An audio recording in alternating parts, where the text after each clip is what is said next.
John D. Rockefeller was not a captain of industry. In fact, he was quite the opposite. Rockefeller is credited with revolutionizing the petroleum industry through his developments with the Standard Oil Company. In reality, Rockefeller merely saw an opportunity to make money and decided to team up with the real brains of the operation, Samuel Andrews, a chemist. When Rockefeller discovered he can make a fortune working the oil business, he quickly developed ways in which he can eliminate all competitors. Rockefeller would buy out smaller competitors, create companies that seemed independent to full customers, and even send in spies to update him on rival companies. In addition to forcing deals with smaller companies, Rockefeller and his partners made deals with the railroads that basically meant companies not under Standard Oil found that railroads would refuse to transport their oil. These railroad pacts ensured that any independent oil industries still in the game against Rockefeller faced difficulties making shipments, on top of having to compete against Standard Oil's extremely low costs. Standard Oil quickly became the center of an oil industry monopoly, with Rockefeller at its head. The ideology of social Darwinism, the belief in survival of the fittest, became an excuse for greedy industry giants like Rockefeller.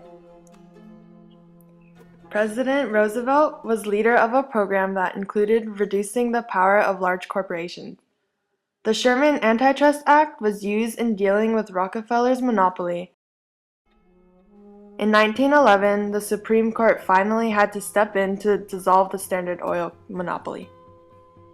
When the government finally did intervene, Rockefeller and his partners did not cooperate. They often did not attend proceedings, but when they did, they would contest the validity of all accusations made against the company. Their arrogant behavior in court demonstrated how they believed they were above the law, which made the public From 1902 angry. to 1912, a time often referred to as the muckraking period, media attacks on monopolies and corruption exploded with thousands of articles attacking big businesses and trusts. Ida M. Tarbell, in particular, published a series of articles detailing the cutthroat business tactics of Rockefeller's Standard Oil Company.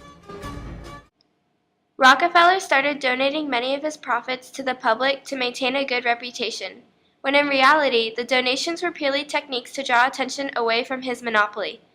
Rockefeller was also egotistical and donated money to buildings, naming them after himself in hopes of creating a false image of philanthropy. John Rockefeller's never-ending thirst for money and his willingness to climb to the top at all costs can be summed up in his following quote: "The way to make money is to buy when blood is running in the streets." His obvious disregard for his fellow business owners and merciless tactics in creating a powerful monopoly qualified John Rockefeller as nothing more than a robber baron.